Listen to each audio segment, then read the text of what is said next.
companies take loans in US dollars from various countries, from various banks. But last year was special. Last year, one third of all such USD loans taken by Indian companies were given from an area less than 1 square kilometer. Yes, 20 billion USD dollar loans from less than 1 square kilometer. That too, 50 to 70 basis points cheaper than London, Singapore, or Hong Kong. This story is about Bharat. This story is about Gift City. Bharat's 10-year-old kid that's fighting tax havens like Singapore, Dubai, and Hong Kong. तो कहानी शुरू होती है 2000 के दशक में. India was one of the emerging economies. There was a huge demand for international financial services like equity derivatives, credit derivatives, cross-border M&A, global fund management, and so on. But global players were not entering India. Why?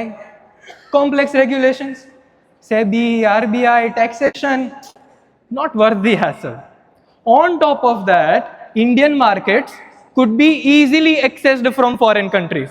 For example, Nifty futures were already listed in Singapore and Dubai. Indian currency could be easily hedged from Singapore. Countries like Cayman and Mauritius did not have any capital gains tax. India had no answer to Dubai's 50-year tax holiday. So India started building a blueprint of an IFSC, International Financial Services Center. Committees were formed, reports were made, and their first choice, Mumbai. But then came the 2008 global crisis. Global markets were bleeding, और मुंबई को IFSC बनाने का सपना खत्म.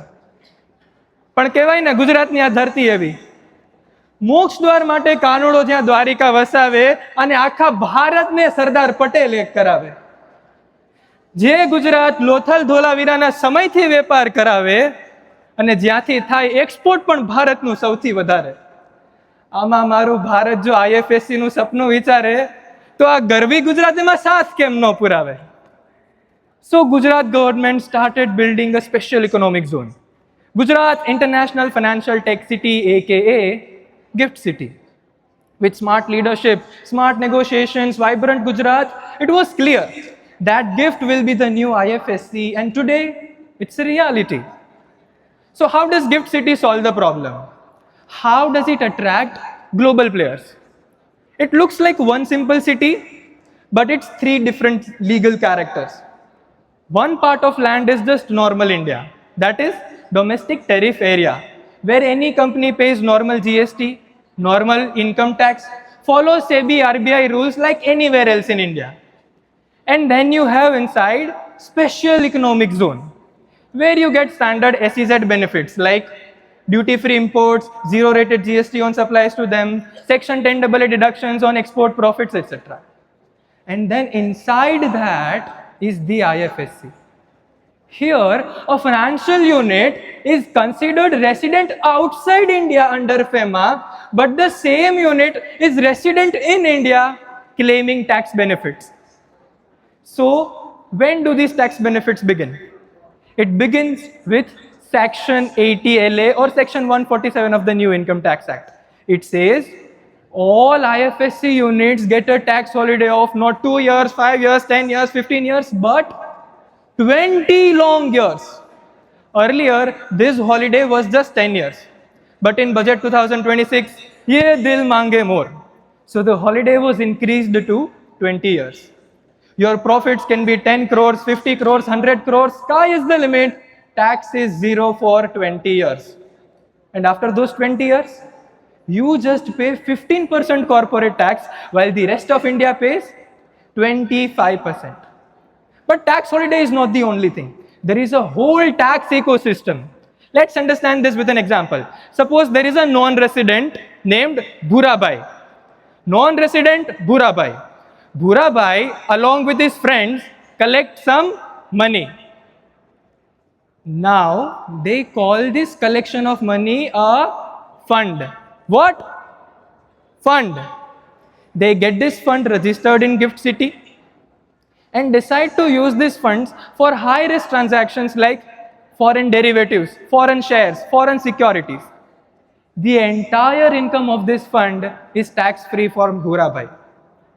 Just like foreign investors accessed Indian markets from Singapore without paying capital gains, now the foreign investors will access global markets from Gujarat without paying capital gains.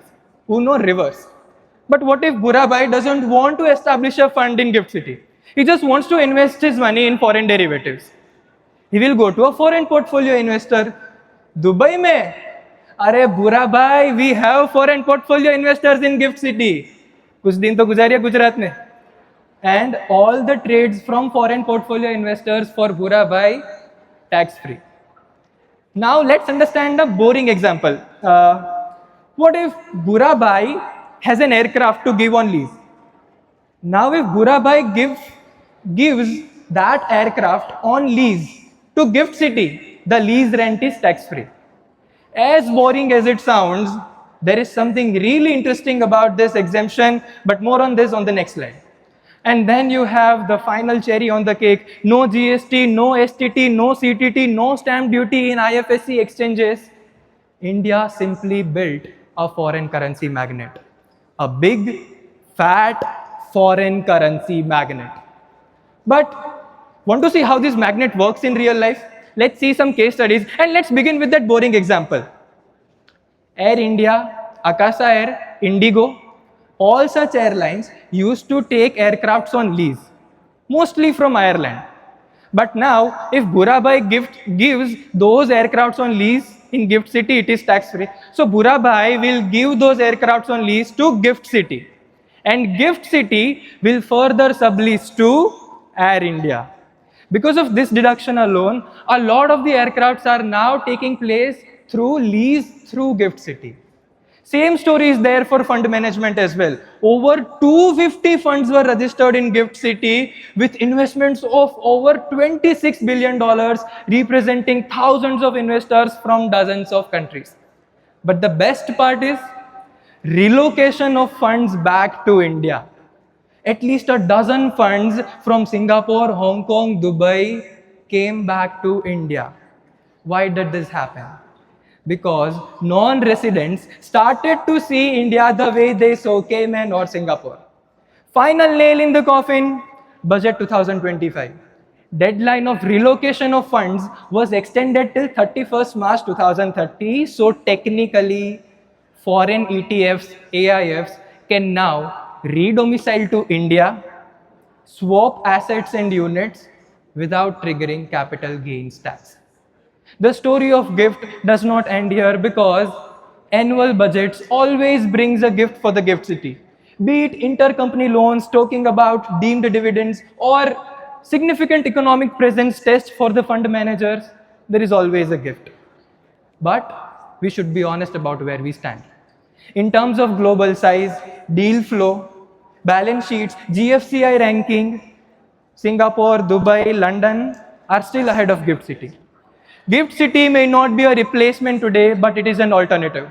It is an alternative where Indigo can sensibly book its next lease. It is an alternative where an Indian company can take loans in US dollars without paying for someone else's tax system. It is an alternative where a fund can logically sit if they want to access foreign markets. But what does this all mean for all of us in this room? The single thing is, it all began with one sankalp. One sankalp of Bharat. Bharat realized that it does not matter how much resources does your country have, how many people are there in your industry, because universe does not say, sorry, all the success is already given to rich countries. So stop fighting, stop worrying about what others are doing, because no one can take what is meant for you. No one. This was the story of Gift City, and with that, I sign off. My name is Aditya Rathore.